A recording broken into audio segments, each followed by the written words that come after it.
Hello students, good morning. कुछ students हैं जो 7th और 8th क्लास के हैं, जिन्होंने हमसे रिक्वेस्ट करी थी कि प्रॉफिट और लॉस के ऊपर कोई अच्छा सा वीडियो बना दीजिए। उनको उसमें बहुत प्रॉब्लम्स आती हैं। तो आई प्रॉमिस यू कि आपको अब तक के जितने भी प्रॉफिट और लॉस में प्रॉब्लम्स आ रही हैं, सब इस वीडियो से क्लियर हो जाएंगी। और इसमें कोई बड़ी बात नहीं है। प्रॉफिट और लॉस जो क्वेश्चंस होते हैं, इसकी प्रॉब्लम्स होती है, सिर्फ क्वेश्चन समझना है इसमें आपको।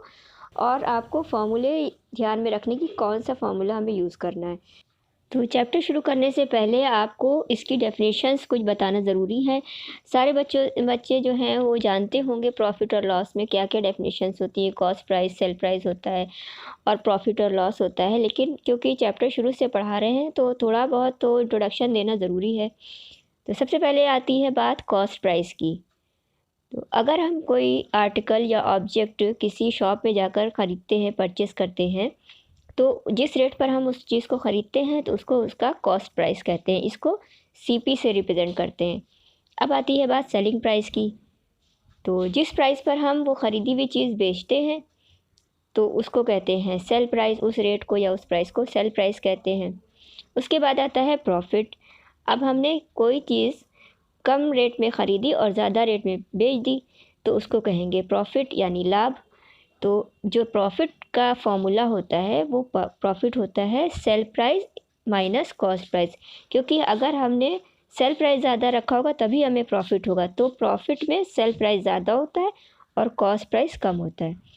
उसके बाद आता है लॉस। अगर सेल प्राइस जो है आर्टिकल का कम है कॉस्ट प्राइस से, यानी हमने ख़रीद तो लिया ज़्यादा रुपए में और बेच दिया उसको कम रेट में, तो क्या होगा, हमें लॉस हो जाएगा।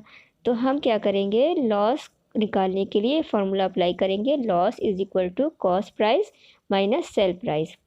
क्योंकि लॉस जो होता है वो जब होता है जब हमारा सेल प्राइस आर्टिकल का कम हो कॉस्ट प्राइस से, तब हमें लॉस होगा।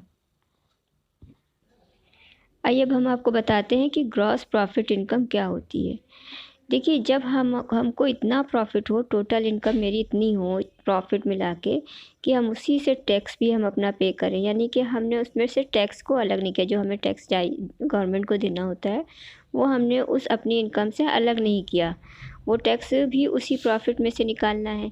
तो उस प्रॉफिट इनकम को हम कहते हैं ग्रॉस प्रॉफिट इनकम। और एक होता है net profit, profit income after deducting tax, यानी टैक्स को हमने हटा दिया, उसके बाद जो हमें प्रॉफिट मिला उसको हम कहेंगे नेट प्रॉफिट इनकम। तो नेट प्रॉफिट अगर हमें निकालने को आता है क्वेश्चन में, तो हमारा फार्मूला होगा net profit is equal to profit minus tax. अब इसके बाद हमको परसेंटेज भी क्वेश्चन में निकालने को आती है। प्रॉफिट परसेंट निकालिए, लॉस परसेंट निकालिए। तो प्रॉफिट परसेंट निकालने का फॉर्मूला होता है profit upon cost price multiplied by 100, और परसेंट निकालने के लिए 100 से मल्टीप्लाई करते हैं। उसके बाद आता है लॉस परसेंटेज। लॉस परसेंटेज भी निकालने के लिए हमें लॉस ऊपर रखना पड़ेगा, loss upon cost price multiplied by 100 और परसेंटेज।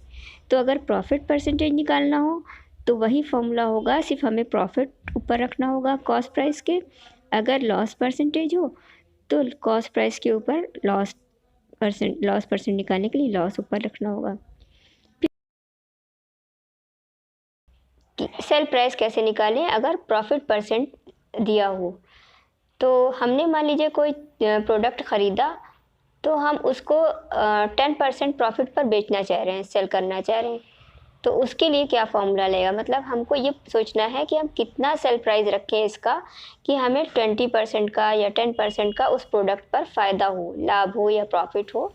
तो देखिए, सेल प्राइस का फॉर्मूला क्या होता है, sale price is equal to cost price plus profit, यानी cost price plus R% of cost price. R यहाँ पर वो परसेंटेज है जिस पर हमें वो प्रोडक्ट सेल करना है।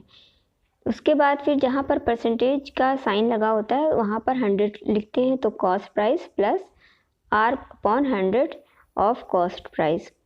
अब यहाँ पर कॉस्ट प्राइस CP और CP दोनों कॉमन हो गए, तो हम यहाँ पर कॉस्ट प्राइस की जगह पर 1 लिखेंगे, तो 1 plus R/100 of cost price, ये फॉर्मूला हो जाएगा। तो इस तरह से हम सेल प्राइस निकाल सकते हैं इस फॉर्मूले को यूज़ करके। तो लास्ट में हमें फॉर्मूला जो फाइनल मिलेगा वो होगा SP is equal to 1 plus R/100 of cost price. तो स्टूडेंट्स, आज की वीडियो तो ज़्यादातर फॉर्मूले पर ही बेस्ड थी। नेक्स्ट वीडियो ज़रूर देखिएगा, उसमें हम कुछ और प्रॉब्लम्स लेकर आएंगे। वो बहुत इंपॉर्टेंट प्रॉब्लम्स हैं, आसान वाली नहीं होंगी, वो कॉम्पिटिटिव एग्ज़ाम्स वाली होंगी, जिसमें बैंकिंग और रेलवे के जो स्टूडेंट्स हैं वो भी उससे फ़ायदा उनको मिलेगा। और 7th और 8th के लिए तो ये वीडियो हमने बनाई ही है। तो जल्दी करिए, चैनल को सब्सक्राइब कर दीजिए और बेल आइकन को ज़रूर प्रेस कर दीजिएगा, जिससे आपको नेक्स्ट वीडियो की नोटिफिकेशन मिलती रहे। वीडियो देखने के लिए बहुत बहुत शुक्रिया। Thank you very much. Take care.